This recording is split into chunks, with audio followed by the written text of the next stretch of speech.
Hey everyone, and welcome to your deep dive into the world of young marriage. Young marriage. You're here because you're at least a little curious about tying a knot early. Right.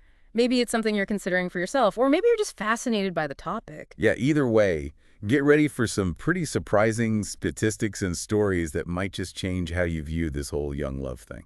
Yeah, and it's fascinating how much our perceptions of young marriage have changed even in recent decades. Like Yeah. what used to be the norm, getting hitched in your early 20s or even late teens, now seems almost radical to some Yeah, people. exactly. It's a Yeah. huge cultural shift. Right. That happened while we weren't looking. I mean, remember those old black and white photos of our Oh, grandparents yeah. getting married practically right out of high school? Yeah, practically unheard of these days. At least in certain parts of the world. Yeah, and that's what makes this deep dive so interesting. We're not just talking about individual choices here. We're talking about how entire societies view love and commitment and the right time to say, I do. Exactly. And the quote-unquote right time. Right. What makes this deep dive so interesting? Okay, so before we go any further, let's get on the same page about what we even mean by young marriage. Yeah, good way. Our sources seem to agree that we're talking about couples in their late teens or early 20s. Yeah, late teens, early 20s, that's the range we're looking at. But even within that range, there's a world of difference, right? Oh, absolutely. Like a huge difference. Think about it. Someone getting married at 18, fresh out of high school, is in a completely different life stage Right. than someone at 23 who's maybe finished college or starting their career, Totally. their experiences, expectations, and even their brains are still developing. Whoa, you're right. I hadn't even thought about the whole brain development thing. It's a big one. Yeah, so when we're weighing the pros and cons of young marriage, we have to factor in all these individual differences, not Yeah. just a number on a marriage certificate. Exactly. It's not just about the age on the paper. Right. It's about the whole person. Okay, so speaking of pros and cons, one of our sources, a research paper from the Journal of Family Psychology, actually breaks down some fascinating statistics Oh, yeah, this is a good one. about the outcomes of young marriages. Outcomes. Okay, spill the tea. All right. What kind of outcomes are we talking about, happily ever after, or a recipe for disaster? Well, it's not that simple, of course. But what's interesting is that young marriages actually have a higher rate of divorce Oh, really? within the first 5 years compared to couples who marry later in life. Oh, okay, so that's a con. Yeah, that's something to think about. Yeah, but the researchers didn't just stop there, right? Oh, no, they didn't. There must be more to the story than just divorce statistics. Right. The study also found that among the young marriages that do last, Okay, there's often a very specific set of factors at play. like what? Things like strong family support systems, shared religious beliefs, Mm-hmm. and even growing up in communities where young marriage is the norm. So it's almost like there's this built-in resilience Yeah, like a support system. in certain environments that helps young couples navigate those early challenges. Exactly. And that highlights a key takeaway for you understanding the context of young marriage is crucial. The context. It's not just about two people falling in love. Right. It's about the web of social, cultural, and economic factors that surround them. It's like we need to zoom out and see the whole picture. Yes. Not just the individual couple in isolation. Zoom out, get the whole context. And that's where things get really interesting Right. because our sources also dive into how those cultural perceptions of young marriage have evolved over time. Over time, that's an important piece Well, of it. yeah, we were talking about those black and white photos earlier. Right. So what's changed? Why is young marriage seen so differently now compared to, say, 50 or 100 years ago? Well, one major factor is the rise of individualism in Western cultures. Individualism. The focus has shifted from duty and social expectations to personal fulfillment and self-discovery. So instead of getting married because it's what you're supposed to do, Right. people are waiting longer to figure out who they are and what they want out of life, Exactly. including their relationships. Including relationships, figuring yourself out first. And that's tied to another big shift, the increasing importance of education and career aspirations, especially for women. Huge shifts. So back in the day, it was more common for women to marry young and focus on starting a family. Right. But now there's this whole push for women to pursue higher education and build their own careers before settling down. Yeah. Huge change in expectations. It's like the whole script for adulting has been rewritten. Totally. And young marriage doesn't necessarily fit into the new narrative as neatly as it used to. Doesn't fit the same way anymore. And that brings us to another fascinating piece of this deep dive, the economic realities of young marriage in today's world. Yeah. The economic realities, can't forget about those. Oh, yeah. The financial side of things, let's be honest, getting married young can be a huge financial strain, It can be. especially if you're still in school or just starting out in your career. Absolutely. And that's something our sources address head on. One of them, a report from a financial think tank, Okay. highlights how young couples are facing a perfect storm of economic challenges. A perfect storm, that sounds ominous. Yeah, it can. What kind of challenges are we talking about? Well, think about it. Rising housing costs, Bruh. student loan debt, stagnant wages, and the increasing cost of living in general. It's a lot. All of these factors make it incredibly difficult for young couples to get a financial foothold, let alone save for a future together. So even if a young couple is madly in love and committed to making things work, the financial stress alone Right. can be a major obstacle to their happiness. Absolutely. Money matters can cause real stress. And that's where the whole conversation about support systems comes into play. Support systems. Remember how we talked about those communities where young marriage is more common and often successful? Those places where everyone seems to rally around young couples and provide that extra layer of support. Exactly. Those support systems are crucial. Well, those support systems often extend to the financial realm as well. Financial support is a big one. Think about families helping with down payments on a house, Yeah, that can make a huge difference. or offering childcare support so both partners can work or pursue their education. It takes a village. So it's not just about emotional support, it's about having a safety net that can help young couples weather those financial storms. Exactly. It's about having a community that's got your back. And that's a crucial insight for you to consider as you explore this topic further. Right. Think about the bigger picture. The success of a young marriage often depends on much more than just the love between two individuals. It does. It's about the resources and support available to them within their families and communities. Exactly. The community matters. It's like that saying, it takes a village. It really does. And in the case of young marriage, that village can make all the difference. It's all the difference. All right, so we've thrown a lot of information your way in this first part of our deep dive. You get a lot to think about. So before we move on to part 2, take a moment to process it all. Think about those black and white photos. Yeah. Think about your own experiences. What stands out to you? What's surprising or maybe even challenging some of your initial assumptions about young marriage? What are your thoughts so far? We'll pick up right where we left off in part 2 of your deep dive. See you soon. Welcome back to your deep dive on young marriage. So it's fascinating to think about all the factors that play into a young marriage's success, like we were just talking about. Right. We've seen how important those support systems are and how a strong community can be, especially when it comes to weathering those financial storms. Absolutely, like that safety net. Yeah, totally. It's not just about two people being, head over heels in love. Right. It's about having that network to help navigate those early years. Yeah, you need that support. When you're still figuring things out. Especially when you're young and figuring things out. Exactly. And that brings us to another crucial aspect of making young marriage work. Coconut. Something that can be tough at any age, Right. but especially when you're starting out so young. Yeah, this is a big one. Okay, you've got me intrigued.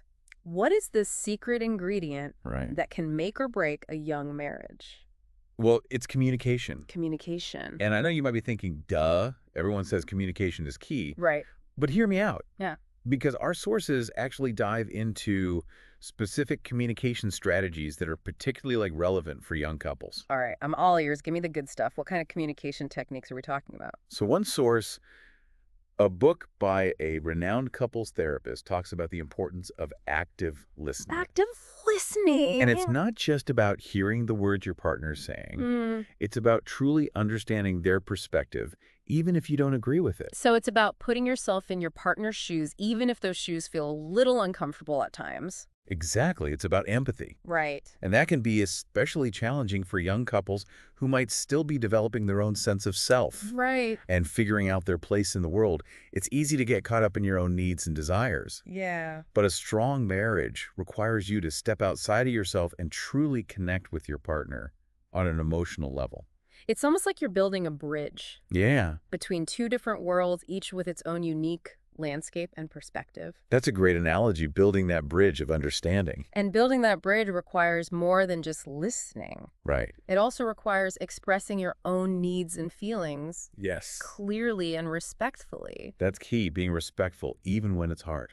Okay, so no more passive-aggressive sighing or expecting your partner to read your mind. No mind reading aloud. You got to be upfront and honest about what's going on in your head and heart. Exactly. Honesty is crucial. Right, and that can be scary, It can be. especially for young people who might not have as much experience with vulnerability. Yeah, being vulnerable is tough. And open communication, but trust me, the rewards are worth the risk. Oh, they are. The payoff is huge. I can imagine those conversations can get pretty intense, They can? especially if you're dealing with some of those big life decisions that often come up in young marriages, Oh, absolutely. Those big decisions can bring up a lot of emotions. like career choices, Yeah. financial planning, Mm-hmm. potentially starting a family, Big stuff. all while still figuring out your own individual path. Exactly. It's a lot to juggle. No kidding. Yeah. So how do you even begin to tackle those big conversations Right. without things turning into a shouting match or worse, a silent standoff? Well, one strategy that our sources highlight is the idea of scheduled check-ins.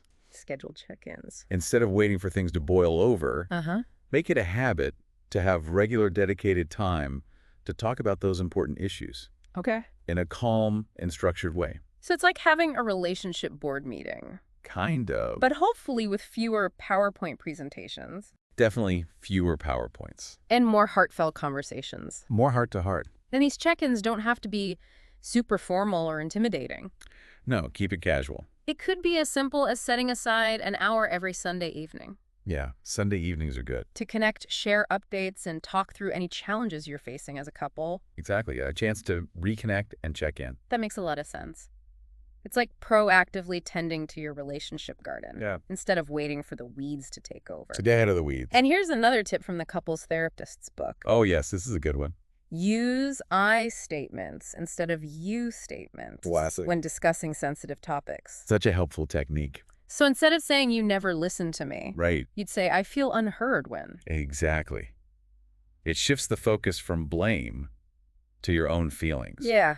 And it helps your partner hear you better. It's like taking the sting out of the conversation Less defensive. and creating a space for empathy and understanding. More understanding. Now, all this talk about communication might make it seem like a young marriage is all serious business all the time. Right. But remember, it's not just about navigating challenges. It's not. It's also about celebrating your love and connection. Don't forget the fun. Oh, yeah, the fun stuff. Yeah. Date nights, romantic gestures, just enjoying each other's company Right. without all the serious talk. Keep the sparks alive. Exactly, and that's something our sources emphasize as well, the importance of maintaining that sense of playfulness and joy. Playfulness is so important, Even when things get tough. even when things are hard. So it's not just about talking it out. No. It's about laughing together, having adventures, and keeping that spark alive. Exactly. Keep the fun going. And that's where individual growth within the relationship comes into play. Individual growth. That's a fascinating aspect. Okay, I'm curious about this one. Okay. We talked about the importance of shared growth earlier, Right. Growing together.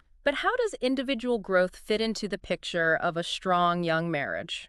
Well, think about it. When you're constantly learning, exploring new interests, and expanding your horizons as an individual, you bring all that fresh energy and perspective back into the relationship. It's like you're each watering your own individual plants in the relationship garden. Yeah, like separate plants. But the whole garden benefits from the shared nourishment. The whole garden thrives. And that's especially important in young marriages where both partners are still evolving and figuring out who they are as individuals. Right. Still growing and changing. It's about encouraging each other's passions and supporting each other's dreams. Yeah, supporting each other's dreams. Even if those dreams take you on different paths for a while. Different paths, but still together. So it's not about becoming two separate entities, No. but rather about nurturing your individual growth in a way that ultimately strengthens the bond you share. Exactly. Stronger together. And that requires trust, respect, and a willingness to let go of the need to control every aspect of the relationship. Trust and letting go. It's about embracing the unknown Embracing the unknown. and trusting that the journey with all its twists and turns will lead you to a destination that's even more beautiful than you could have imagined. Beautiful. And that brings us to another crucial element of making young marriage work: Okay, what's that? seeking guidance and support from others. The it takes a village concept again. The "it takes a village" concept. It's so true. So who are these wise mentors who can help young couples navigate the ups and downs of married life? Well, it could be anyone you trust and admire. Like who? Older couples who have built strong and lasting marriages, Uh-huh. family members who offer unconditional love and support, Okay. even therapists or counselors who can provide professional guidance. So it's about building a network of support that goes beyond your immediate relationship. Yes, a wider circle of support. Kind of like having a team of cheerleaders in your corner. Exactly, a team of cheerleaders for your marriage. And those cheerleaders can offer different kinds of support. Right. Depending on your needs. Different needs, different kinds of support. Yeah. Okay, I'm curious, what are some examples of the different kinds of support that young couples might find helpful? Well, think about it.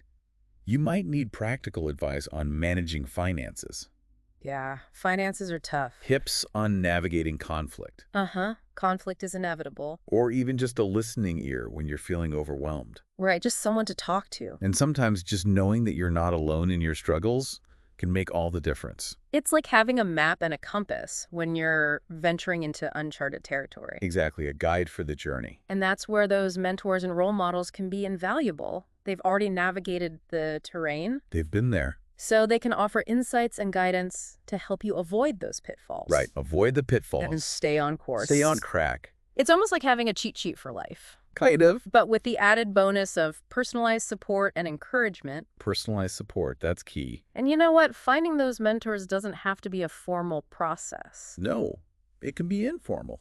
It can happen organically through your social circles, your community, even online groups or forums. Exactly. There's so many ways to find support. It's about being open to receiving guidance and support from those who have walked a similar path, Be open to help. recognizing that you don't have to figure everything out on your own. You don't have to do it alone. So thinking about all these strategies for making young marriage work, All these strategies. the communication, the individual growth, Right. seeking support, That's a lot. which one resonates with you the most? Yeah. Which one stands out? Which one feels most relevant to your own journey, either as someone considering young marriage Right. or simply as someone who's fascinated by the topic? What speaks to you?